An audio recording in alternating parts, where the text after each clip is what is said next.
Generational crossover EZA'S are coming.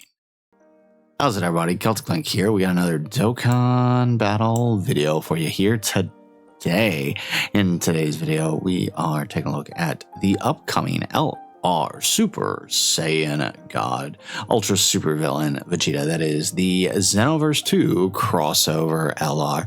And in this video, we'll be breaking down some of the potential EZA'S we can see coming up during this mini campaign. Still unclear at the moment if this is a precursor to the Golden Week campaign or this is taking place of the Golden Week and they're just dropping it early due to the fact that it coincides with all of the announcements happening at Battle Hour. We'll know more as the week goes on, but for the time being, we can assume that there'll be a little mini campaign here to adjust with these guys. So this guy does lead the crossover team as well as Vegeta family with a sub-lead of time travelers and realm of gods, and that lead in of itself kind of really gives us an idea of what we're going to be looking at for the EZA'S. We can assume at a minimum whatever is going to be EZA'ing during this campaign will likely be a crossover character. I doubt they're going to dip into any other Vegeta family characters. As we talked about in our breakdown, there aren't really many beyond. I think we're done with Vegeta for the year, because beyond this there aren't really any more Vegeta family characters who are in line for an EZA. So it does kind of scream that the next available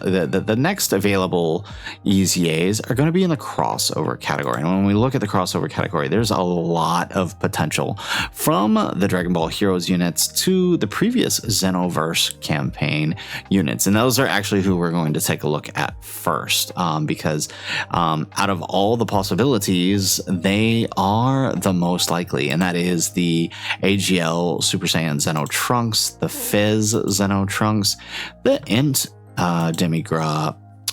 We'll come back to Tech Bardock in a second. The Tech Toa and did we miss him? We did. Yeah, let's open him up real quick. The Fizz Mira, right? These four cards have not EZA'd yet, and I can't think of a better opportunity than now. They released with a Xenoverse collab way back when. Why not EZA them now during our next Xenoverse collab? And you know, honestly, these guys are all so old that there's a lot of potential here, right? Like looking at the AGL Trunks, this is essentially a blank slate for his passive. Like they can do so much for him, right? Even on the super attack effect, right? With a 6-turn super attack effect, they could easily just turn that into infinite stacking, right? Like add some defense or keep the 6-turn stacking, buff him with modern stats, and damage reduction and guard, and give him, or dodge and make him, because you're probably going to be floating him anyways, because the other Trunks kind of wants to stay in slot 2, so make him so he works well in slot 3, third slot, time traveler's support or something, and then keep if he keeps the 6-turn stacks, it's honestly not bad, right? Or they could do the Raditz effect where he is stacking permanently but he gives support in the 3rd slot for 3 turns. That could be really nice. That would be really good. That would really help out the Vegeta and his banner units. That additional 3-turn support on top of the 2-turn supports, right? I mean, this dude's a blank slate, right? There's essentially the sky's the limits from this basic old passive, right? Otherwise, like the Fizz Xeno Trunks is also kind of in a similar situation, right? Again, he even is worse because he's just a flat bonus here, right? So there's a lot they're gonna have to do with him, and the interesting thing is his passive was 80% or less, so I could definitely see this just being stricken entirely, and just building up from there. His super attack effect with the heat dome is an ally buff, so I hope they keep this or increase it to 2 turns at least, right? 20%, even just 20% attack for 2 turns would be really, really good for a ally buff, and then whatever they decide to do. So, right, if he, again, probably going to be designed around floating, that would be, or honestly, they could just make either one of these guys like a decent slot 1 unit, but like only on 4, like imagine this guy, because that way he could stay on next to that AGL Trunks, because sometimes Vegeta can, you may not want to go slot 1 with him, right, unless you have that full crossover.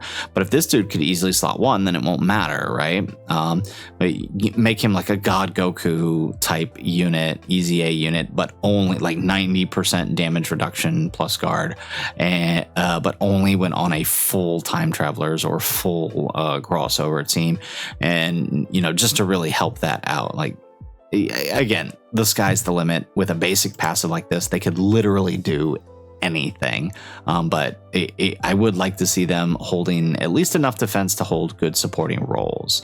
Otherwise, right, like we have the Fizz Mira and the Tactoa.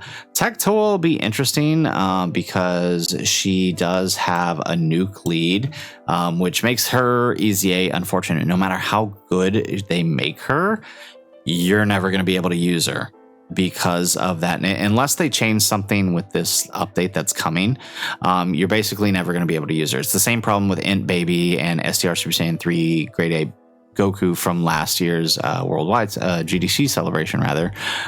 Because of their nuke leads, you're just not allowed to use her in many events, and that really sucks.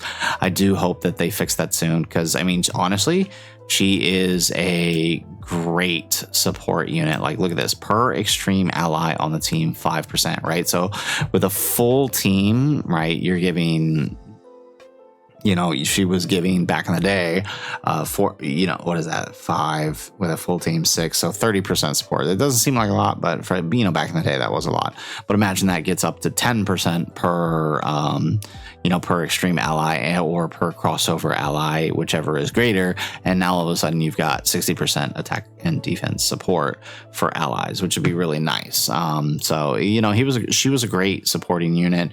Great, tech for, extreme tech super battle road and extreme super battle road. So, she could be good, right? The only problem is, again, with this nuking style passive, we may not even get to use her no matter what she does. On the other hand, Mira has a lot of potential, right? Mira was an infinite stacker back in the time where, stacking there wasn't really, when he released as an SSR, there wasn't too many stacking events for him to be utilized in. But he did awaken, when is this? In 2021, he did awaken. So he was able to take advantage in the legendary Goku event.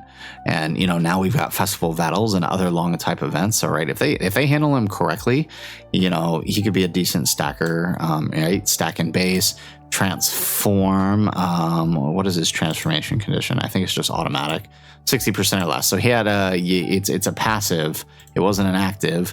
Starting from the 4th turn, so similar to UI Goku, so they could easily adjust his, so it happens much more fluidly, and just keep the base. And in fact, like, he's essentially, if they do him right, he could be the extreme UI Goku, right? With the infinite stacking, the easy transition into, right, his final form, giving him, like, maybe, since he wasn't really a dodge unit, maybe they could just give him like 99% damage reduction for his first appearance. And then, go on from there, continuing to raise attack and defense.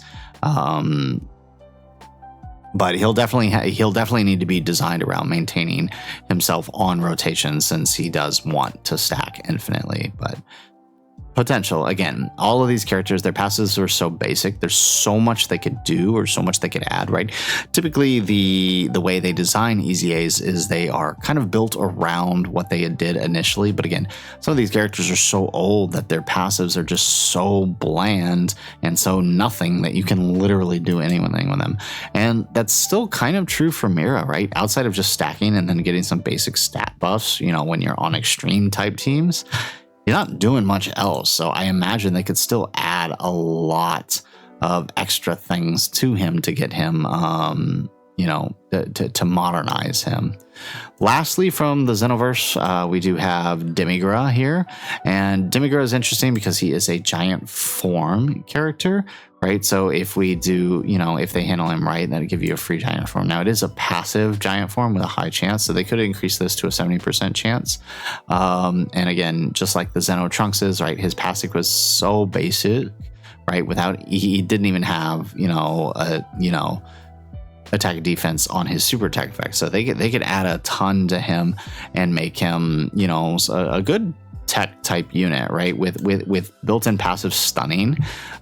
They could increase that to like a once only guaranteed chance or a 70% chance, and he could have a lot of potential in events where you can stun the enemy,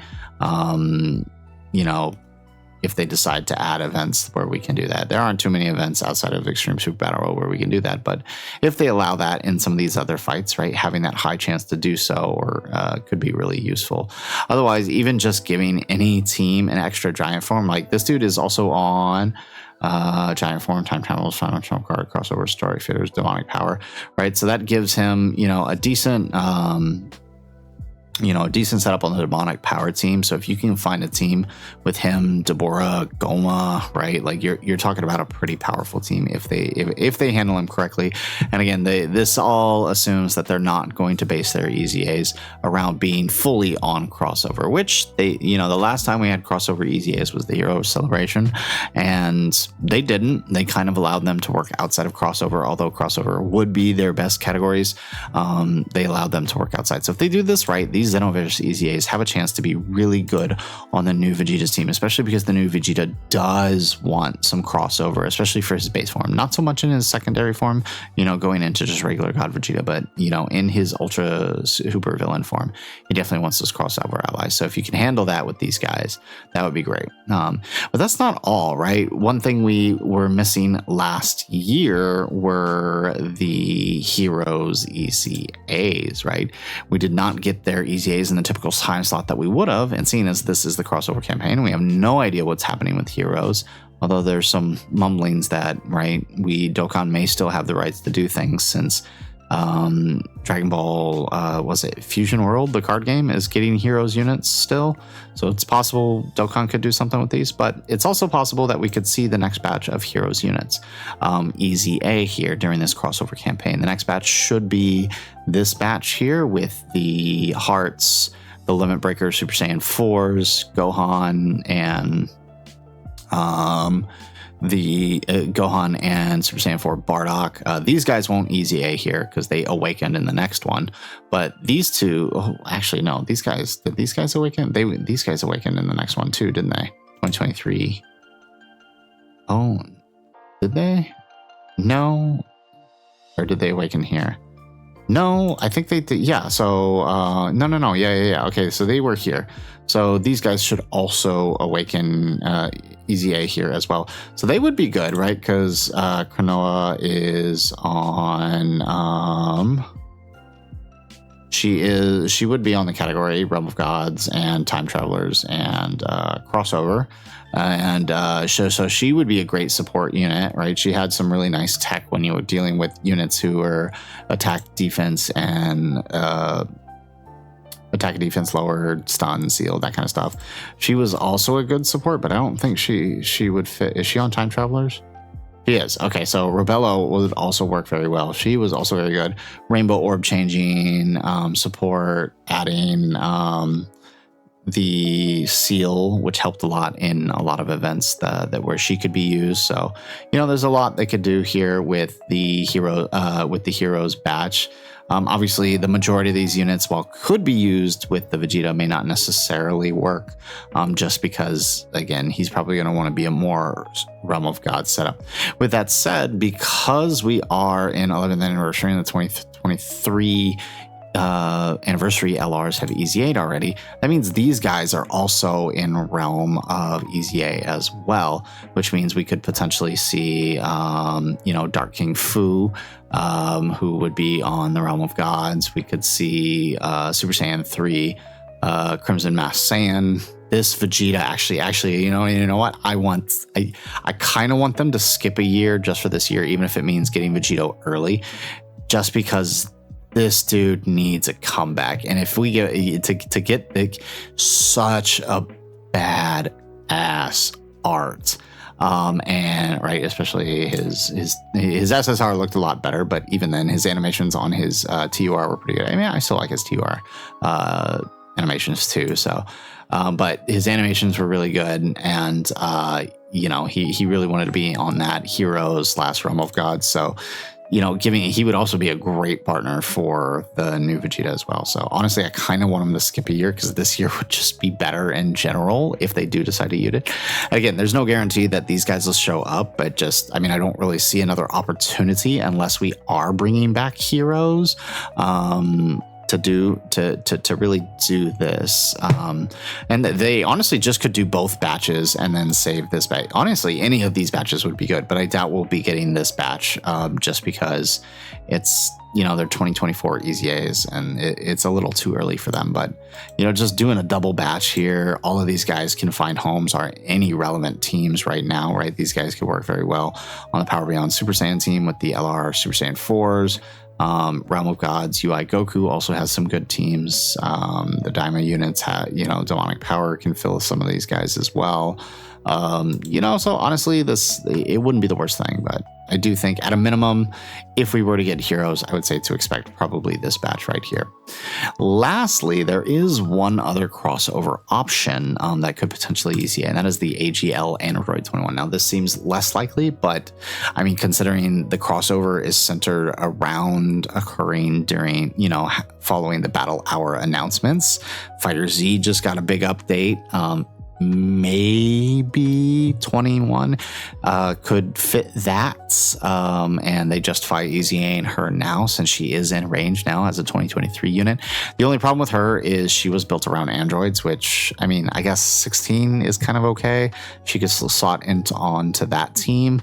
She's not going to work really well on Vegeta's team just because she's going to be on that 170 because she's not on Realm of Gods or Time Travelers, but we've seen Dokkan do crazier things before, but I did want to bring her up as, you know, she is technically in range of EZA, although it wouldn't be the best place to do it. Lastly, I'll leave you guys with this, right? They did mention that when they announced Super EZA'S, that it would only be DFE LRs and TURs. And then we started getting free-to-play LRs getting Super EZA'S. Now, I think there's a non-zero chance that Dark Mass Saiyan as a Xenoverse 1 unit could potentially see an Super EZA. And it's only because I think the reason they gave for Super EZAs being limited to those type of LRs is the metals required to awaken them, right? Typically your banner units and your units, they needed to they use metals from other events in order to awaken, whereas the units that typically get Super EZAs, they have their own metals, and that might be the reason they made that announcement. Now, with that said, Dark Mass Saiyan does have a Dokkan event. Dark Mass Saiyan does have an EZA event, meaning it's entirely possible he could get a Super EZA here. And he was a stacker. He didn't have a whole lot going. So again, this is another unit where through Super EZA, they aren't going to adjust his super attack effect. So this area here, the sky's the limit. And we saw what they did with those early Super EZAs with how basic those passives were, what they turned them into. So it's possible we could see something like that. Either way, I think there's a lot of potential for this mini campaign for the Dragon Ball Xenoverse 2 send-off here in this collaboration campaign. There's a lot of potential for EZAs. Crossover could end up being a legitimate team if they handle this correctly. So, guys, that is it for our video. If you liked the video, make sure you hit that like button and subscribe to the channel if you have not already. And in the comments down below, let us know what units do you think are likely to get the EZAs? Do you think we're just going to get the Xenoverse units? Do you think they might dip into the Heroes units? What about Masked Saiyan and a Super EZA? What do you think about that? Is that likely? Let us know what your thoughts are in the comments down below. Otherwise, guys, as always, thanks for watching and aloha.